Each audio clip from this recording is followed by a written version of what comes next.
the doomsday clock is ticking for Dean. By that, I mean he's going to die. And not only die, but he is going to hell.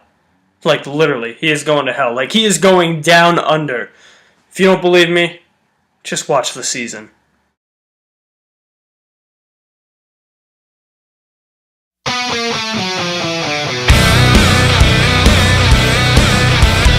Supernatural Season 3. So Supernatural Season 3, of course, stars Jared Padalecki and Jensen Ackles as Sam and Dean Winchester, of course, because they're the two main characters of the show. But we also have two other new regulars for the first time on the show. Two other regulars other than Jared Padalecki and Jensen Ackles. We got Katie Cassidy as Ruby and Lauren Cohan, you know, that hot chick from The Walking Dead who Glenn is banging. Yeah, she's a series regular for Season 3. And Season 3 deals with the brothers trying to get Dean out of his demon deal. Since he brought Sam back from the dead at the end of the Season 2 finale, he made a crossroads deal with a crossroads demon. And that deal is he is going to die. He's got 1 year to live and then he goes to hell. And yeah, he's going to suffer some unbearable torture in hell. So yeah, that's your season plotline. I say, I like the show a lot. I like every season. I like some seasons more than other seasons, and this is one of the show's strongest seasons. But saying that though, this season really was hindered. It really got hurt, which is weird because I'm saying this is one of the best seasons, at least out of the first 5 seasons. This is one of the best seasons, even though one was probably like, even though it had more continuity in it, it flowed better. Like, Season 3 just has a better plot line. Like, I mean, but here's the catch with Season 3. Like, just about every other show that aired on the 2007-2008 fall TV lineup, Supernatural Season 3 was one of those unfortunate shows that got hurt by the writer's strike of America. And because that writer's strike was resolved, like, so late, and for a while it looked like it wasn't even going to get resolved. Like, this season, at one point, was going to look like it was going to be 12 episodes. Luckily, the writer's strike got resolved, but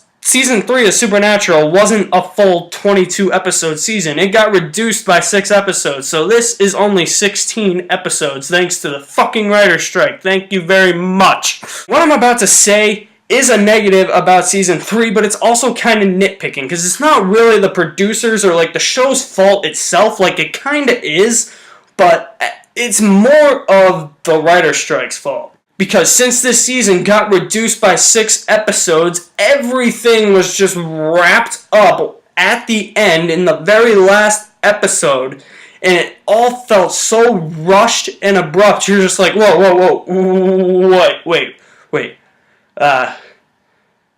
Turn the tab down a little bit, Skip. Rewind a little bit. Give me some room to breathe here. It's like, at the same time, it's like, okay, 12 looked like it was going to be a season finale, and at the time, it probably was a season finale. That's why you had the big-ass cliffhanger at the end of episode 12, but it's like, the writer's strike got resolved. You got 4 episodes back, and 3 of them are fillers, and then you have the season finale. But it's like, at the same time, it's like, those are filler episodes. It's like, like I said, you got those 4 episodes back. It's like, why didn't you wrap up more stuff in those episodes instead of having them be fillers? Like the Ghostfaces episode. The Ghostfaces episode is fine because the Ghostfaces are badass. We haven't seen them since Season 1. It's like, okay, that's fine. But it's like, Long Distance Call and Time Is On My Side. I'm just like, those are not any of my favorite episodes, especially Long Distance Caller. I'm just like, no, those two are kind of boring episodes. So I'm just like, why waste at least 2 episodes? It's like the Ghostfaces one is fine, but like the 2 after that, why waste those on filler episodes when you know episode 16 is gonna be the season finale? Episodes 14 and 15 are fillers. You could easily make them plot related and wrap some other stuff up. I mean, they kind of did wrap some stuff up, but I mean, not really. It was saved more for the finale. So that's kind of where the fault of the producers comes in. Now, like I said, it's more of the writer's strike fault because they didn't have enough episodes to produce a full season. So yeah, it is kind of rushed and abrupt, but I mean, it's still kick-ass season finale. Another thing, Bella, she's wicked. Like, I don't want to say, like, she's annoying or she just gets in the way. Like, she does a lot of double crossing of the boys, and you're like, are the Winchesters really this stupid? Just like, you're watching the season, and a lot of people might think she's a bad character, and she kind of is, but I mean, like, at the same time, she's kind of likable. But, like, you're just watching it, and you're like, there is something wrong here, and the fact is, she's not really a bad character. She is just out of place, if you rather. And by that, I mean, like, I think if she was written a little bit differently, like, if she didn't double-cross the brothers so much, and if she was in maybe, like, another different season or something, then maybe, like, it would have worked out for everybody in the end. But, I mean, you can tell that, like, I mean, I like some of the twists with her character. Like, one episode foreshadows what's going to happen. But, I mean, like, she can be likable at some points, but at other points, you're just like, she's just in episodes, and you're like, okay, it's really out of place. I mean, I kind of like her character partly because she is hot, but it's like, at the same time, too, at her final episode, you just kind of feel bad for her. She was written off the show because Eric Kripke knew that fans didn't like her, so he's like, okay, I can't have this chick on the show anymore. So I gotta write her off. But, like, the way she's written off, you kind of feel bad for her. You're like, oh, man, poor Bella. I mean, like I said before, there are a few bad episodes in the season. Mostly, it's Long Distance Call and Time Is On My Side. But you're also watching, like, the season premiere to this season, The Magnificent Seven. Like, they're chasing down the 7 deadly sins that are demons, which was, like, cool concept. It's a good episode, but at the same time, it's kind of missing some energy, and not to be racist, but I think it's because of those 2 black people that are in the episode. You're just watching the episode, and all of a sudden, these 2 people that look like young Halle Berry and young Lawrence Fishburne come on the screen. You're like, who are you? Where did you come from? Really add anything to the season premiere. They're the ones that kind of drag the season premiere down. You're just like, I do not like these people one bit. Please, just get rid of them.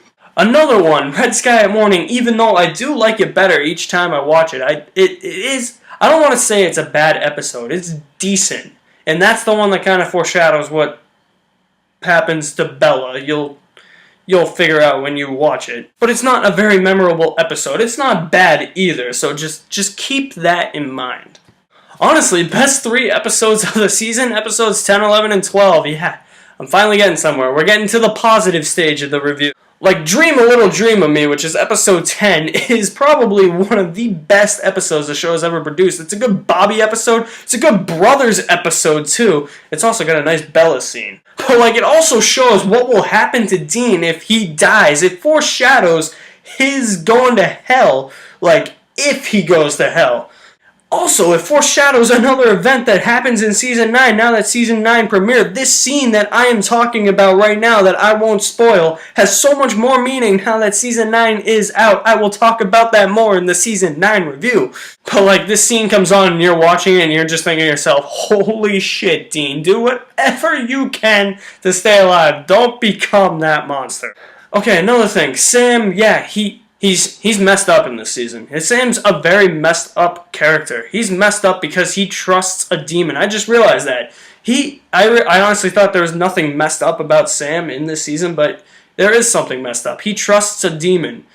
And, I mean, I'm not really going to touch on that because, I mean, that's kind of a small thing. It's like, but, I mean, there is something messed up with Sam. I mean, it kind of might not seem like that important for those of you that are watching through the series for the first time, and you get to season 3 and you're like, wait, Sam seems normal, but just wait until you get to later seasons. It's a retread of Sam being messed up. You're just like, how many times is Sam gonna get messed up? So I mean, why that was something that kind of bothered me. It was like, okay, I know he's not messed up per se, but he is messed up in the fact that like he is like trusting a demon, which is something that the brothers have always been taught to kill. So yeah, I guess you could say he's messed up in that sense. But I mean, like I said, there are some damn good episodes in this season for being a 16-episode season.